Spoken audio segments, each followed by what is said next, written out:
nth root of unity. अब उसको हम लोग प्रूव करते हैं, जो इम्पोर्टेंट है और वो पूछते रहता है। क्वेश्चन है prove that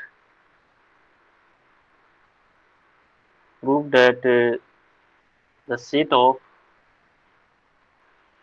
set of all nth root of unity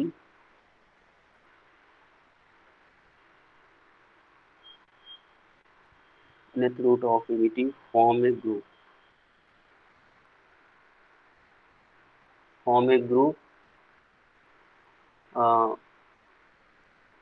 साथ में एक चीज लिख देते हैं, abelian form an abelian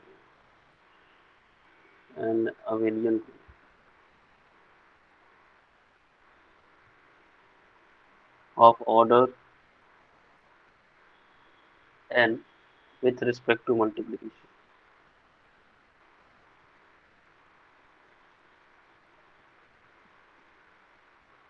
clear? हाँ, इसको समझते हैं अपने लैंग्वेज में। कहने का मतलब क्या है, मुझे रूट्स का कलेक्शन करना। एज्यूम करते हैं, let G be the set of all set of all n roots of nth root of unity।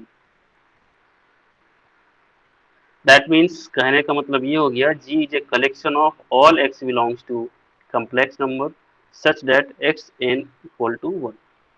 ऐसा है, where n belongs to natural number. और इसका जो रूट्स है फाइंड करने आता है सभी को। कैसे फाइंड करते हैं, x का value since x n equal to 1 है, तो इसका मतलब क्या हो जाएगा, x का value 1 raise to 1 upon n। सभी लोग एक चीज पढ़े होंगे, डिमोवर्स थ्योरम, ट्रिगोमेट्री में। हो सके सिलेबस में होगा, कुछ का नहीं भी होगा, क्योंकि ऐसा हो सकता है। हाँ पढ़े थे। हाँ, तो उसी का क्या करना है, यूज करना है यहाँ पे। तो वन को कैसे लिखते हैं, वन को लिखने का एक तरीका था कि ऐसे लिख सकते हैं हम लोग, कॉस 2n पाई। और यहाँ पे n नहीं लेके हम लोग के का यूज करते हैं, क्योंकि n का पहले यूज कर लिए, तो ऐसे करते हैं 2k पाई। या फिर पहले तो ऐसे लिखा जाता है, ऐसे लिख सकते हैं cos zero plus iota sine zero, इस टाइप से। कॉस जीरो का वैल्यू 1 आएगा और इसका वैल्यू 0 हो जाएगा, तो 1 plus iota into zero this is equal to 1। और इसको और सिंप्लीफाई करेंगे, या simplify in the sense generalization करते हैं। जनरल तरीके से ऐसे बोल सकते हैं कि चलो जीरो क्यों ले रहे हैं, ऐसा करते हैं 2k पाई ले लेते हैं। अब के कोई भी इंटीजर लेते रहो, कोई फर्क नहीं पड़ेगा, इसका जो वैल्यू होगा हमेशा क्या होगा, 1 ही देगा, क्योंकि 2 का मल्टीपल है। और यहाँ पे भी क्या करते हैं, साइन थोड़ा सा इधर करते हैं, cos 2k pi plus iota sine 2k पाई। के कहाँ से बोलेंगे, ये कोई कोई भी इंटीजर, एनी कंटेंट। और इसी का यूज करेंगे यहाँ पे, कि जो ये एक्स है, यहाँ पे इसको ब्रैकेट में रख दे साइड में, क्योंकि ऐसा होता है। यहाँ पे इसका यूज करेंगे कि इंप्लाई करेगा x equal to cos 2 pi 2k pi plus iota sine. जो अभी जितना भी काम किए ना, यहाँ पे के एन के जगह पे 3 रख सकते हैं, जो अभी ऊपर जस्ट प्रूव किए, वैसे ही करेंगे, सबके लिए वर्क करेगा। फोर्थ के लिए कल जो प्रूव किए थे कि एन इक्वल टू 4 था, फोर्थ रूट ऑफ यूनिटी, वही है उसका जनरलाइजेशन। ठीक है, तो जैसे यहाँ पे कर रहे हैं वो सभी के लिए वर्क कर सकते हैं उसी टाइप से। 2k पाई और इस पे पावर हो गया 1/n। डिमोवर्स थ्योरम क्या कहता है कि अगर ऐसा सिचुएशन हो, इसका जो है यहाँ पे अगर पावर अल्फा हो या फिर जो भी चीज यहाँ पे हो, फ्रैक्शनल में हो, नेचुरल नंबर हो या इंटीजर हो, तो ये क्या होता है, यहाँ पे एंगल के साथ दोनों के साथ मल्टीप्लाई हो जाता है, जो भी रहे यहाँ पे। इस कारण से यहाँ पे क्या हो जाएगा, ये कन्वर्ट हो जाएगा 2k पाई अपॉन, यानी पावर में कोई भी रेशनल नंबर होगा तब वर्क करेगा। यहाँ पे मल्टीप्लाई हो जाएगा n plus iota sine 2k pi upon n. और के जो है वो इंटीजर से बिलोंग कर रहा है, और यहाँ पे बोलेंगे by, by De Moivre's theorem. Okay, clear. अब जैसा कि जानते हैं हमारे पास ये जो इक्वेशन है एक तरीके से पोलिनोमियल भी पढ़े होंगे, थ्योरी ऑफ इक्वेशन। तो पोलिनोमियल में क्या है, ये n डिग्री का क्या है इक्वेशन है, तो इसके पास जो रूट्स होंगे, कितने रूट्स होंगे, कम्प्लेक्स और रियल मिला के टोटल n रूट्स होंगे। जितना पावर होता है उतना ही रूट्स मिलते हैं। रिपीटिशन भी हो सकता है, लेकिन यहाँ पे जो है रिपीटिशन नहीं होगा क्योंकि ये एक स्पेशल टाइप का। ओके, तो हम लोग क्या करते हैं, इसका और सिंप्लीफाई करते हैं। x इक्वल टू, इसको लिख सकते हैं e raise to iota 2k pi upon n, k belongs to z और n बिलोंग्स टू, जो n तो पता ही है ऊपर में दिया हुआ है, n तो फिक्स है, डिग्री है उसका। ये भी चीजें पढ़े होंगे। इसको अगर नहीं याद है तो यहाँ पे ऐसे कर देंगे, cos theta plus iota sine theta, this is equal to e iota theta, e raise to iota theta, इस टाइप से। इसको प्रूव भी किए होंगे कि हाँ ऐसा होता है। cos theta equal to e iota theta plus minus e iota theta by 2, ये सब रिलेशंस भी पढ़े होंगे, तो उसी से ये चीज आया है। ओके, अब ये जो x का जो वैल्यूज आए इतने सारे, इस x का क्या करेंगे, हमारे पास n रूट्स होंगे, तो इसका कुछ नोटेशंस ले लेते हैं। क्या करते हैं, टेक करते हैं कि यहाँ पे ओमेगा k करते हैं, ठीक है। Omega k equal to e raise to iota 2k pi upon n, k belongs to j, since x raise to 1, या फिर ऐसे करते हैं अच्छे से दिखेगा कि हाँ इक्वेशन जैसा, -1 equal to 0 is a equation या an equation of degree n, then it have n roots, right. तो n रूट्स फाइंड करना, इस रिलेशन को क्या करते हैं, 1 मानते हैं, और यहाँ पे n रूट को निकालते हैं कि कौन कौन होगा। तो पुट करते हैं क्या, k का वैल्यू पहले 0, जैसे ये कह रहा है कि कोई भी इंटीजर ले सकते हैं, सब का सब जो है, जो भी वैल्यू आएगा इसका वो सब का सब रूट होगा, लेकिन अब k का वैल्यू डालते रहेंगे, वो रिपीटिशन हो सकता है, कोई भी इंटीजर डालो सब का सब हो जाएगा, लेकिन मुझे डिस्टिंक्ट चाहिए, नेगेटिव भी डालेंगे या पॉजिटिव डालेंगे सब होगा, लेकिन मुझे total n equation n roots चाहिए। तो k का वैल्यू क्या करेंगे, 0 से स्टार्ट करेंगे, ऐसे पूरा का पूरा कवर हो जाएगा। लेकिन डालने के लिए कोई भी डाल सकते हो, कोई रिस्ट्रिक्शन नहीं है। लेकिन इस वे से अगर हम लोग करते हैं तो हमारे पास सिंपल तरीके से n रूट्स क्या हो जाएंगे, फाइंड आउट हो जाएंगे। तो k अगर हम 0 पुट करते हैं तो ये जो हो जाएगा w raise to 0, this is equal to 1, और यहाँ से भी देख सकते हैं आयोटा 2 इंटू 0 और पाई अपॉन एन। अब इस ई पे अगर 0 हो जाएगा, ये भी 1 के बराबर होता है। तो पहला तो चलो ठीक है, एक रूट तो होगा ही, अब x के जगह पे 1 पुट करेंगे तो सेटिस्फाई तो करेगा ही, इसको हो जाएगा वो रूट, 1 तो एक होता ही है। दूसरा जो है k, अगर ये k इक्वल टू अगर 1 पुट करते हैं इन इक्वेशन 1 में, देन क्या हो जाएगा, ओमेगा का जो वैल्यू होगा वो वाला ओमेगा नहीं जो ऊपर में क्यूब में था, नहीं ये अलग हो गया, ये हो जाएगा ई रेज टू आयोटा, यहाँ पे पुट करना है तो यहाँ पे हो जाएगा 2 पाई अपॉन एन, ठीक है। k इक्वल टू 2 पुट करेंगे in equation 1, then omega square है यहाँ पे चेंज हो जाएगा आयोटा 2 पाई अपॉन एन। अब क्या है कि अगर n का तुम वैल्यू दोगे तो वैल्यू को फाइंड कर सकते हैं, क्या ये वैल्यू क्या होगा, n को फिक्स करके दो, 4 ले लो, 5 ले लो, 6 ले लो, जो भी लेते हैं, ये कुछ ना कुछ वैल्यू देगा, कोई कम्प्लेक्स वैल्यू आएगा, और उसको कैसे फाइंड करेंगे, इस फॉर्मूला का यूज करके। अब जैसे यहाँ पे 4 रहेगा, ये 2 2 कैंसिल हो जाएगा, पाई बाई 4 हो जाएगा, ठीक है। पाई बाई 4 हो जाएगा तो यहाँ पे पुट करेंगे cos pi by 4 plus iota sine pi by 4। अब कॉस पाई बाई 4 जानते हैं 1 under root 2 plus iota 1 by under root 2, इस टाइप से कैलकुलेट कर सकते हैं, ठीक है। ये सब चीजें चेंज होते रहते हैं, उस एन पे डिपेंड करता है। यहाँ पे कुछ गड़बड़ है, क्यों गड़बड़ है, यहाँ पे के का जगह पे 2 पुट किया गया है तो 4 हो जाएगा, यहाँ पे हो जाएगा 4 पाई अपॉन एन, दोनों सेम नहीं है। इसी तरीके से हम लोग के इक्वल टू 3 पुट करेंगे, इक्वेशन हो जाएगा 1 में पुट करेंगे तो हो जाएगा w रेज टू क्यूब और ई आयोटा हो जाएगा 6 पाई/n। और ये वर्ग की भी करेगा, अगर इन दोनों को प्रोडक्ट करते हैं डब्ल्यू और डब्ल्यू स्क्वायर को, तो यहाँ पे क्या हो जाएगा 6 पाई आएगा। ये जो नोटेशन है एक स्टैंडर्ड नोटेशन है, इस तरीके से वर्क करेगी। ओके, डॉट डॉट यहाँ पे के इक्वल टू क्या करेंगे, n-1 पुट करेंगे इन इक्वेशन 1 में।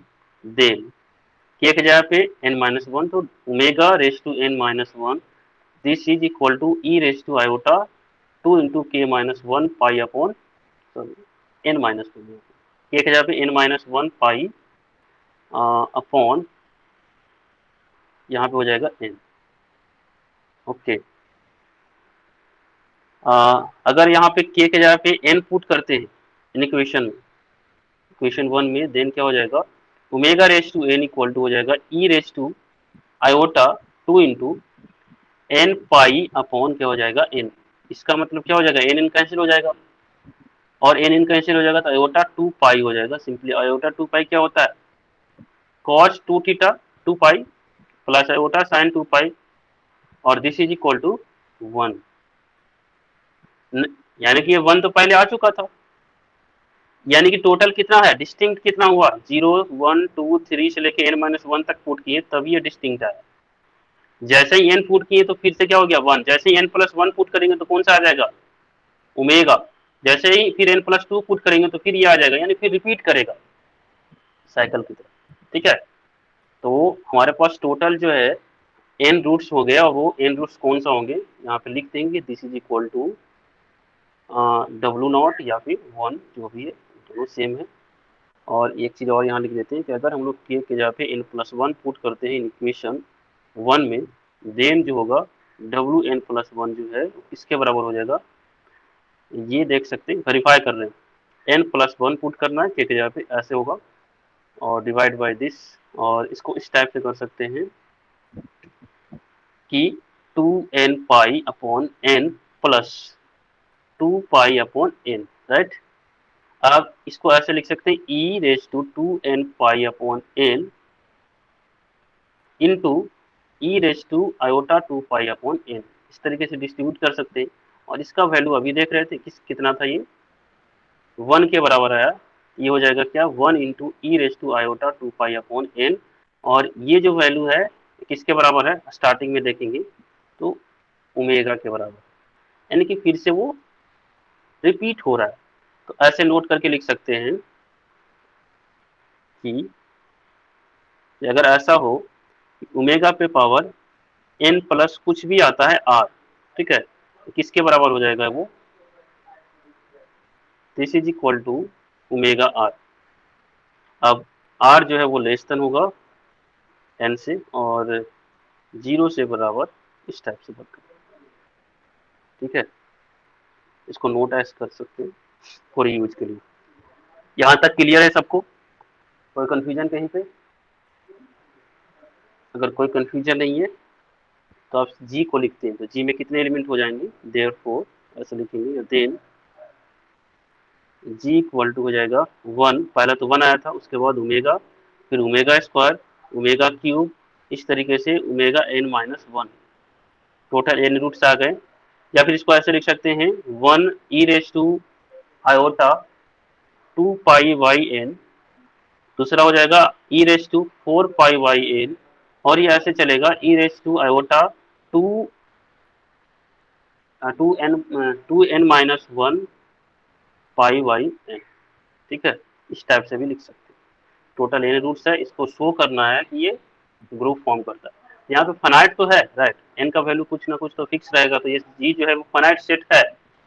और फनाइट सेट के लिए हम लोग टेबल भी बनाते हैं, लेकिन यहाँ पे टेबल नहीं बनाएंगे क्योंकि अब पता नहीं हमारा एन कैसा है, कितना बड़ा है, तो उसके कोरस्पॉन्डिंग टेबल भी बना सकते हो, लेकिन क्या करते हैं इसको जनरली इसको प्रूव करते हैं, जिस टाइप से हम लोग वर्क करते हैं उस टाइप से यहाँ पे क्या करते हैं, प्रूव करते हैं। तो पहला जो है ऐसे करते हैं, पहला क्लोजर प्रॉपर्टी, पहला जो है क्लोजर प्रॉपर्टी है,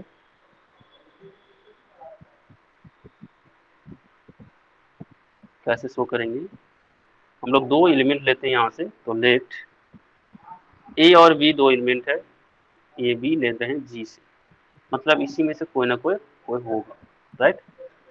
इसका मतलब क्या हो जाएगा, ये ए पे पावर एन करने पे क्या होगा, ए पे पावर एन करने पे 1 हो जाएगा और बी पे पावर एन करने पे भी 1 होगा। ये तो खास प्रॉपर्टी हो गई, क्योंकि इसमें जो भी है रूट्स है किसका equation, x raise to n upon 1 का, तो एक्स के जगह पे कुछ भी यहाँ पे टेक करेंगे और एन पावर करेंगे तो 1 के ही बराबर आएगा। ये खास प्रॉपर्टी ये रहेगा। अब चाहते क्या है, अब इसका चाहते हैं कि इन दोनों का प्रोडक्ट करें ए बी का, और फिर से वो इसी के घर में जाना चाहिए, जी में ही जाना चाहिए। तो जी में जाने की खास प्रॉपर्टी क्या है कि ये वाला प्रॉपर्टी होल्ड करना चाहिए कि जो भी इसमें जाएगा कब जाएगा, जब उस पे पावर क्या कर दे एन करने पे 1 हो जाए, तो एक रूट हो जाएगा किसका, एक्स एन रेज टू 1 का। जब ये रूट हो जाएगा तो इसी में से कोई ना कोई होगा, बात समझ रहे हैं। तो यहाँ पे क्या करेंगे, देन या फिर नाउ ऐसा करते हैं कि A B raise to n करते हैं, और जैसा कि ये दोनों का दोनों तो कम्प्लेक्स नंबर होगा, और जब ये कम्प्लेक्स नंबर है तो हम लोग ऐसे लिख सकते हैं एन और बी एन, बिल्कुल लिख सकते हैं, क्यों नहीं लिख सकते। और इसके जगह पे क्या है, 1 है, ये हो जाएगा 1 इंटू 1 इक्वल टू 1, यानी कि दैट इज करके ये बोल सकते हैं कि A B raise to n this is equal to 1, इसको सी मान लेते हैं, तो c raise to n equal to 1, यानी कि सी कहाँ बिलोंग करेगा, जी में, क्योंकि जो भी ऐसा रहेगा वो कंटेन कर जाएगा जी में, देन ए बी जो है वो बिलोंग करेगा जी में। ओवरऑल जो डेट इज करके लिखेंगे क्या कि for all A B belongs to G, A B जो है वो जी में बिलोंग कर रहा है, क्लोजर प्रॉपर्टी यही कहता है। पहला में किसी को कंफ्यूजन, ओके। नेक्स्ट है दूसरा जो है एसोसिएटिव लॉ, एसोसिएटिव लॉ, इसमें उसी तरीके से जो बाकी दो एग्जांपल में वर्क किए थे कि सिंस, ये बोलेंगे कि सिंस सी में से जीरो को हटा देते, और इसमें जो डॉट है, डॉट के रिस्पेक्ट में ये क्या है, ये ग्रुप फॉर्म करता है, इज ए ग्रुप। और यहाँ पे क्या है, जी जो है उसका सबसेट है, ऊपर में जो देख रहे हैं। तो जब ये बड़े वाले सेट के लिए एसोसिएटिव लॉ होल्ड कर रहा है, ये छोटा सा जो सेट होगा और उसमें जो एलिमेंट्स होंगे उसके लिए तो करेगा ही करेगा। अब सपोज करो, ऐसे शो भी कर सकते हो लॉजिकली, कि सपोज करो यहाँ पे 3 एलिमेंट लेते हैं ए बी सी, ऐसा लेते हैं, तो ए बी सी जो भी एलिमेंट देंगे जी से वो कहाँ पे जाएगा, इसमें जाएगा, क्योंकि इसका सबसेट है। और जब इसमें जाएगा तो इसके लिए तो closure sorry associative law hold करता है, यानी कि ए बी, चलो शो कर देते हैं, लिख रहे हैं, देख रहे हैं क्या, let A B C belong कर रहा है जी से, और ये सबसेट है क्या, सी जीरो से, यानी कि जीरो को हटा दिया गया है, कॉम्प्लेक्स यानी कि नॉन जीरो कॉम्प्लेक्स नंबर्स उसका सबसेट है। और इसमें जो है, और ये बोल सकते हैं कि एबीसी जो है बिलोंग करेगा किसमें, दिस कॉम्प्लेक्स नंबर। सी भी लिख सकते हैं, ये जो बार बार इस टाइप से लिखते हैं या स्टैंडर्ड नोटेशन, अलग अलग जो कॉम्पिटिटिव एग्जामिनेशन होते हैं उसमें इस नोटेशन का यूज किया जाता है, लेकिन यूनिवर्सिटी में क्या है, सिंपल सा सी लिखा जाता है। तो जैसा हो यूनिवर्सिटी के हिसाब से चलेंगे, सी लिखेंगे, लेकिन इंटरनेशनली जो नोटेशन है इस टाइप से डिनोट करते हैं, ओके। यहाँ से इम्प्लाई क्या करेगा कि A B equal to C equal to हो जाएगा ए बी सी, क्यों, क्योंकि ये ग्रुप फॉर्म करता है ना। अब जब ग्रुप बोल दिए हैं तो इसमें 3 एलिमेंट देंगे तो इसमें तो एसोसिएटिव ना होल्ड करेगा ही, लेकिन एक्चुअल में वो एलिमेंट किसका था, जी का था, इसलिए डायरेक्ट बोल देते हैं कि अगर कोई सबसेट रहेगा तो वो प्रॉपर्टी अपने आप होल्ड करेगा, ये चीज तो हो जाएगा, एसोसिएटिव ला ये प्रूव हो गया। नेक्स्ट है एग्जिस्टेंस ऑफ आइडेंटिटी, इतना बार लिखा जाता है इसको प्रूव करने के लिए, ये छप जाता है। क्वेश्चंस को बनाएंगे, असाइनमेंट भी मिलेगा, ठीक है, आज या कल तक मिल जाएगी, ठीक है, असाइनमेंट बना हुआ है, वो सिर्फ अपलोड कर देंगे, हमारा ऐप में देख सकते हो, जो भी है उसमें कंटेंट्स मिल जाएंगे। तो बुक को पहले देखेंगे और उस असाइनमेंट में जो कुछ क्वेश्चंस रहेंगे वो इस टाइप के रहेंगे। अगर उसको अच्छे से बना लेते हैं तो यूनिवर्सिटी तो होगा ही, और एक लेवल तक होगा। एक अच्छा कंसेप्ट को बेहतर तरीके से समझने का उसमें क्या रहेगा, क्वेश्चंस रहेंगे। पूरा का पूरा क्वेश्चंस को क्या करना है, कम से कम उतना जरूर बनाना। एग्जिस्टेंस ऑफ आइडेंटिटी में कि for all A belongs to G, there exist करना चाहिए ई बिलोंग्स टू जी, जी में ही बिलोंग करना चाहिए। सच दैट कि ऐसा हो कि ए इंटू ई इक्वल टू क्या हो जाए, ए के बराबर। तो ऐसा एलिमेंट तो माइंड में चल ही रहा होगा आपको, कौन होने वाला है, वो तो वन दिख ही रहा है। तो इसको फाइंड कर सकते हैं कि ऐसा होगा एक्चुअली में, वही वो वन आएगा अपने आप। देखो कैसे आता है, इसलिए आ रहा है जैसे कि ये चीजें सभी ए के लिए होल्ड करना चाहिए। तो ए में जितने सारे एलिमेंट्स है, जो भी ए है, जैसे ए बिलोंग कर रहा है जी में, तो टेक करते हैं क्या, या फिर यहाँ पे फाइंड करते हैं a into e, this is equal to a. और यहाँ से क्या कर सकते हैं, जैसा कि ई भी बिलोंग कर रहा है कहाँ पे, जी में, और ए भी बिलोंग कर रहा है जी में, और इसमें जो जी में जो एलिमेंट है किस टाइप का, इस टाइप का एलिमेंट देख रहे हैं। ओमेगा पे पावर्स है, जीरो पावर रहेगा तो वन दे देगा। तो यहाँ पे जो है उसी टाइप से मान रहे हैं, या फिर ऐसे बोलेंगे कि सिंस ए जो है बिलोंग कर रहा है जी में, और ई जो है बिलोंग कर रहा है जी में, तो क्यों नहीं इसको क्या करते हैं, देन टेक ई को मान लेते हैं क्या, ई रेस टू नहीं, ओमेगा रेस टू आर मानते हैं, ऐसा एज्यूम करते हैं। और ए को मान लेते हैं क्या, ओमेगा फिफ्थ पावर के, ये नहीं, के का यूज कर लिए, टी मान लेते हैं, टी सही रहेगा। और टी क्या है, वो चेंज होते रहेगा, क्यों, क्योंकि सभी के लिए होना चाहिए ना, ये चेंज होते रहेगा, टी का वैल्यू चेंज होते रहेगा। तो ये जो है सभी के सभी आ जाएगा। टी का वैल्यू क्या होगा, पहला जीरो, वन से लेके एन माइनस वन तक, T equal to zero, one, two dot dot n minus one. लेकिन ये जो है वो फिक्स रहेगा। तो ये जो है एंड ए इक्वल टू ए है, इसको लेके आगे बढ़ते हैं। तो ए जो है वहाँ पे क्या हो जाएगा, ओमेगा टी, और दूसरा जो है ओमेगा आर ई के जगह पे, और ए जो है ओमेगा टी हो जाएगा। और omega T plus R, this is equal to omega T for all T equal to zero, one, two dot dot n minus one. इसके लिए होल्ड करना चाहिए। जब ऐसा है तो बेस दोनों का क्या है, सेम है, तो पावर जितना है वो भी क्या हो जाएगा, सेम हो जाएगा। T plus R equal to T for all T equal to zero, one, two से लेके एन माइनस वन। तो ऐसा कौन सा आर लोगे जिसके लिए ये कंडीशन होल्ड करेगा, तो ऐसा ही आर दिख रहा है, क्या हो जाएगा, जी, आर जीरो हो जाएगा, देयर फोर या देर, ये जो ई हो जाएगा इसको लिख सकते हैं omega raise to zero, this is equal to one. यानी कि वन जो है वो आइडेंटिटी हो गया। ये पहले नहीं माने, बिल्कुल भी पहले नहीं माना गया। पहले मान लेते तो क्या हो जाता, वो फाइन होके नहीं आता। हम लोग मान लिए कि चलो ठीक है, ये जो जी में जाना चाहिए, तो मान लिए कि इस टाइप का कोई एलिमेंट होगा।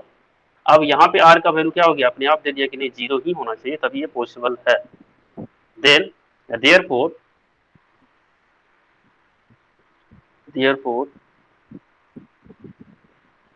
ये जो वन है वो क्या हो जाएगा, is the identity of G with respect to multiplication.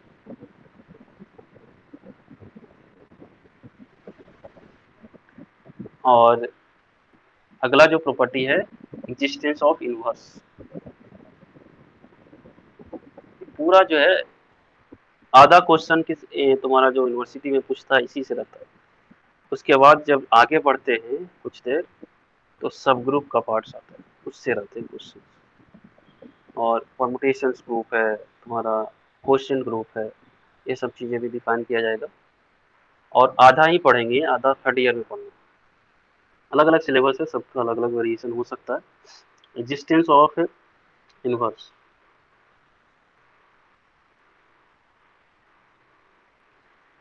इसमें क्या करेंगे हम लोग, कहेंगे कि फॉर ईच ए, अब ईच मतलब एक वर्ग में फिक्स हो गया है, each A belongs to G there exist होना चाहिए A inverse belongs to G such that. इसमें भी क्या करेंगे, अपने आप से कुछ नहीं मानना, जब सिर्फ क्या करना है, रूल को फॉलो करना है, अपने आप रिटर्न में वो वैल्यू देगा कि हाँ ए इनवर्स एग्जिस्ट कर रहा है या नहीं कर रहा है, अगर कर रहा है तो क्या होगा, वो सब देगा। कैसे वो देखते कि सच दैट ऐसा होना चाहिए, बस ऐसा ही होना चाहिए, इसी के कारण मिल जाएगा, इस टाइप से होना चाहिए, this is equal to a inverse a. अब जैसा कि इस टाइप का एलिमेंट लेना है, कहाँ से लेना है, जी से लेना है, तो जी में एलिमेंट ले रहे हैं, एक वॉल में फिक्स लेना है, ईच मतलब एक वॉल में फिक्स कर देना है। तो क्या करते हैं, टेक ए बिलोंग्स टू जी, और ए में बिलोंग कर रहा है कहाँ पे, इस टाइप का फॉर्मेट में है, इसको क्या कर लेते हैं, आर ले लेते हैं, ऊपर में था वो अलग है, यहाँ पे आर ले लेते हैं, ठीक है, और ये बिलोंग कर रहा है जी से, ऐसा। कुछ और नोटेशन या फिर इस पे पावर कुछ और लेना चाहते हैं वो भी ले सकते हैं, कोई प्रॉब्लम नहीं। एंड ये इनवर्स भी क्या कर रहा है कि वो भी बिलोंग कर रहा है किसमें, जी में, या फिर ऐसा बोल सकते हैं कि सिंस ए इनवर्स जो मिलना चाहिए वो बिलोंग करना चाहिए कहाँ पे, जी में, इसका मतलब ए इनवर्स भी उसी फॉर्मेट में होना चाहिए, ओमेगा के सम पावर, उसको मानते हैं ओमेगा टी, वो जी में है। एक चीज माइंड में क्लियरली होना चाहिए, हमारे पास है क्या दिया हुआ, ए दिया हुआ है ना, कह रहा है कि हम तुमको ए देते हैं, कोई एलिमेंट चूज करके देते हैं जी से, उसके लिए इनवर्स फाइंड करो, उस ए के लिए, जी के लिए नहीं, वो एलिमेंट के लिए इनवर्स होता है, ग्रुप के लिए इनवर्स नहीं होता, एलिमेंट के लिए इनवर्स होता है। तो उस एलिमेंट का इनवर्स फाइंड करना है, और उसका मतलब होता है ये, इस ये डिफिनीशन हो गया इनवर्स फाइंड करना, तो ये फाइंड करना, और वो भी कहाँ पे होना चाहिए, जी में होना चाहिए, यानी कि ये दिया हुआ है हमें, और इसी के हेल्प से क्या करना है, ये वाला फाइंड करना है। और ये दोनों में डिस्टिंक्शन बहुत जरूरी है, नहीं तो कंफ्यूजन क्रिएट होता है कि हमें दिया क्या है, प्रूव करना, ये पते नहीं रहता। तो हमारे पास ये दिया हुआ है, और ये प्रूव करना है कि, और ये फाइंड करना है टी का वैल्यू, तो टी का वैल्यू क्या होगा, क्लियर ये, ओके। कहीं पे कंफ्यूजन हो बीच में रोक देना है। Now a into a inverse equal to e, जो दिया हुआ है ना ऐसा होना चाहिए था, चलो इसी को लेके चलते हैं, चलो आगे बढ़े। तो यहाँ पे हो गया ओमेगा आर, और ए इनवर्स को मान के चलें कि चलो ठीक है, अभी तो पता नहीं है, टी फाइंड करेंगे, ओमेगा टी मान लेते हैं, और आइडेंटिटी तो पता ही है वो 1 है, बिल्कुल पता है। तो यहाँ से क्या कर सकते हैं, इसको लिख सकते हैं इस टाइप से, omega R plus T equal to हो जाएगा 1। इसको ऐसे लिख सकते हैं, ओमेगा रेज टू 0 भी लिख सकते हैं, और omega R plus T this is equal to omega 0, यानी कि R plus T equal to हो जाएगा क्या, 0।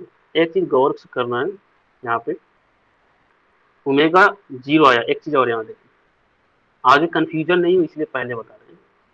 जैसे यहाँ पे देखे थे कि ओमेगा रेज टू एन पे भी क्या दे रहा है, वो 1 दे रहा है, ये दोनों सेम है, तो हम लोग ओमेगा पे पावर 0 नहीं लेके ओमेगा पे पावर एन लेंगे तो क्या प्रॉब्लम होगा, यहाँ पे अगर सपोज करो ओमेगा पे पावर 0 नहीं लेके, जैसा कि देखा कि ओमेगा पावर 0 और ओमेगा पावर एन दोनों सेम है, तो यहाँ पे अगर एन लेंगे तो ये हो जाएगा R plus T equal to n, वो भी सही है, वहां तक भी कोई दिक्कत नहीं। लेकिन जब टी का वैल्यू फाइंड करेंगे तो एन माइनस क्या हो जाएगा, आर हो जाएगा, और एन माइनस आर जो है वही तो फाइंड करना, वही हो जाएगा। एक तो हो गया कि ये, और एक हो गया ये।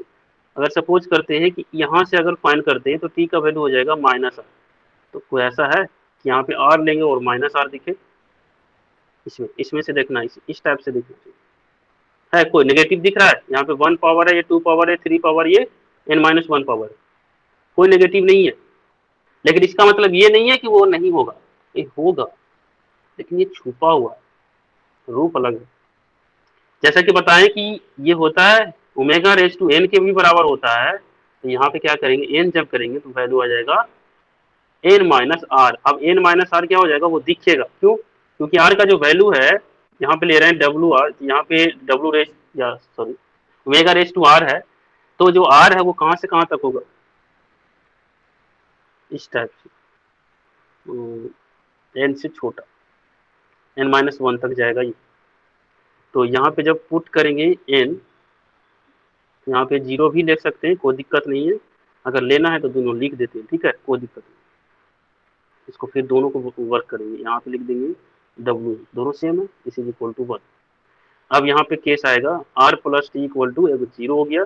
दूसरा जो है यहाँ पे हो जाएगा r plus T equal to n। कोई और क्या कहेगा, ऐसे सोचेगा कि ना 2n ले लेते हैं, ये भी सही है, गलत नहीं है, 2n भी सही है। 2n भी क्या हो जाएगा, w omega raise to 2n करेंगे तब भी 1 ही देना होगा। तो कंफ्यूजन नहीं होना, ये सबसे सब एक दूसरे के इक्वल ही होने वाला, क्योंकि रिपीट होगा, बस अलग अलग सिर्फ देखने में लगेगा, एग्जैक्टली जो वैल्यू होगा वो सब सेम रहेगा। कैसे सेम रहेगा ये देखते हैं। यहाँ पे t का जो वैल्यू है वो फाइंड करना है, तो t का वैल्यू हो जाएगा यहाँ पे माइनस, और ये जो है बराबर है किसके, यहाँ से t का वैल्यू फाइंड करेंगे तो n-r। कहने का मतलब क्या हो जाएगा, ये w या फिर ओमेगा रेज टू माइनस, जो ऐसे बोल सकते हैं ओमेगा रेज टू टी, जो ओमेगा माइनस आर के बराबर हुआ, वो किसके इक्वल होगा, ओमेगा n-r। समझ गए, ये दोनों सेम ही रहे, वैल्यू में कोई चेंजिंग नहीं होगा। टी का वैल्यू अलग अलग आएगा, लेकिन जब पावर करेंगे उस पे ओमेगा पे, वो दोनों का दोनों वैल्यू सेम रहेगा। 2n ले लेंगे तो यहाँ पे हो जाएगा 2n माइनस n-1, तो 2n माइनस यहाँ पे हो जाएगा, सपोज करते हैं कि कोई 2n ले लेता है यहाँ पे, तो t equal to 2n minus r आ जाए, इसका मतलब क्या हो जाएगा, ये ओमेगा 2n माइनस r। अब ओमेगा जो है इस टाइप से लिख सकते हैं, ओमेगा, या फिर ऐसे लिख सकते हैं, omega raise to n plus n minus r, यानी कि ओमेगा n माइनस r, यानी ये 1 हो गया, ओमेगा रेज टू n 1 होता है, ओमेगा n माइनस r। देख रहे हैं, सेम हो गया कि नहीं सेम दोनों, तो सब एक दूसरे से सेम है, वैल्यू में सेम है, भले टी का वैल्यू कुछ आए वो मैटर नहीं करता। तो ये लेके चल रहे हैं और ये मिल चुका है, तो हम लोग क्या कहेंगे, बेसिकली जो है यहाँ पे देख रहे हैं कि सिंस r जो है किसके बीच में है, n और 0 के बीच में, इस टाइप से, इसका मतलब क्या हो जाएगा, n माइनस r जो है वो क्या होगा, वो ग्रेटर देन 0 होगा, है कि नहीं, ग्रेटर देन इक्वल टू 0 होगा, इस टाइप से। और इक्वल टू इसलिए बोल रहे हैं कि अब सपोज करो कि दोनों क्या हो जाए, r का जगह पे 0 लेते हैं, जब r की जगह पे 0 लेंगे तो t का जो वैल्यू होगा, यहाँ पे r की जगह पे 0 लेंगे तो t का वैल्यू हो जाएगा n। जब दोनों को सम करेंगे तो यहाँ पे फिलहाल के लिए यहाँ पे देखते हैं, एक सेकेंड, n माइनस आर जो है वो 0 होना चाहिए, ठीक है, ये वाला पोर्शन। तो ये वैल्यू जो है पॉजिटिव है, और क्या खासियत इसमें है, ऐसे लिख सकते हैं कि this is n minus R, this is less than n, और ये n से छोटा भी होगा, ऐसा होगा। तो जब ये n से छोटा होगा, तो अगर हम लोग t का वैल्यू ये लेके चलते हैं, ये कहाँ पे बिलोंग करेगा, n-1 से छोटा है, यानी कि ये g में बिलोंग करेगा, यहाँ पे, क्लियर। देयरफॉर t का वैल्यू हम लोग लेके चलते हैं क्या, ये ये भी ले सकते हो, ये भी ले सकते हो, लिखने की कोई दिक्कत नहीं है। तो ए इनवर्स जो होगा, then A inverse equal to omega n minus R. कहने का पर्पस अब इस भाषा में समझे, the inverse of A equal to omega R is A inverse, this is equal to n minus R, ठीक है, या फिर सिंपली लिख सकते हैं माइनस आर, तो दोनों इक्वल है, चेंजिंग नहीं होगा। कोई कंफ्यूजन किसी को, यानी कि हर एक एलिमेंट का जितना भी एलिमेंट होगा जी के लिए, हमने आर्बिट्ररी लेके चला था यहाँ पे, वो हर एक एलिमेंट का क्या हो जाएगा, इनवर्स यहाँ पे फाइंड कर, जो भी चीजें, इसका मतलब क्या हो जाएगा, ये ग्रुप हो चुका है, लेकिन मुझे अवेलियन ग्रुप पॉइंट चेक करना है, तो इसके लिए कॉमेटेटिव लॉ भी फोल्ड करना चाहिए। क्या करते हैं, अगला जो पॉइंट है फिर से कॉमेटेटिव लॉ, कॉमेटेटिव लॉ, ये क्या कहता है कि फॉर एनी, या फिर ऐसे कहते हैं कि for all A B belongs to G, A B equal to b a होना चाहिए। ऐसा सिंपल है। इसको तो शो कर सकते हैं। कैसे शो करेंगे? जैसे ही बोले कि ए और बी दोनों जी के पास है, तो जी का फॉर्मेट, जी में किस टाइप का एलिमेंट है, वो स्पेशल टाइप से रहता है कि हाँ, अगर जैसा कि बोल देंगे कि सिंस, ये शो करना है मुझे, इसको ऐसे नहीं करेंगे, इम्प्लीकेशन यहाँ पे बोल दें कि अगर ऐसा है तो to show that A B equal to B, ये शो करना। जैसा कि सिंस जो है ए और बी जो है वो जी में बिलोंग कर रहा है, इसका मतलब क्या हो जाएगा, ए का स्पेशल फॉर्म होगा, इसको मान लेते हैं कि R1 है, और बी भी जो होगा वो क्या है, वो R2 है। ऐसा जो भी है, R1 जो है 0 से इस टाइप का होगा, R1 जो होगा 0 से बड़ा या बराबर होगा और n से छोटा होगा, एंड R2 भी उसी टाइप का होगा। Then A B equal to क्या हो जाएगा, ओमेगा रेस टू R1, दूसरा जो होगा omega raise to R2, omega raise to R1 plus R2, ऐसा हो जाएगा। तो ये जो omega raise to R1 plus R2 है, तो उसको ऐसे लिख सकते हैं R2 प्लस R1, क्या फर्क पड़ता है, ये हो जाएगा क्या, ओमेगा R2 और ओमेगा R1, ये हो जाएगा B और ये हो जाएगा A, that is a B equal to b a. अब क्या, ये हमने तो आर्बिटर ही लिया था, यहाँ पे कर देंगे क्या, for all A B belongs to G. Clear? Therefore, या हेंस, ये जो जी है, G is a an abelian group with respect to multiplication, multiplication के रिस्पेक्ट में ये ग्रुप फॉर्म करता है, और अबेलियन ग्रुप। सिंपल है। थोड़ा सा क्या है, ये वाला कंसेप्ट है, इसमें कंफ्यूजन नहीं होना, इसको एक बार क्या करना है, पढ़ के आना है, और आज ही पढ़ना है, ठीक है, 2 दिन के बाद पढ़ेंगे तो भूल जाएंगे। जैसे कि यहाँ पे थोड़ा सा लगा, अगर जिसको समझ में आ गया तो कोई प्रॉब्लम नहीं है। जिनको अगर पढ़ने के दौरान प्रॉब्लम अगर फेस करते हैं, तो कल जो है इस पे फिर से डिस्कस करेंगे थोड़ा सा, और ये इम्पोर्टेंट है, तो इसको इम्पोर्टेंट दिया जाए। ओके।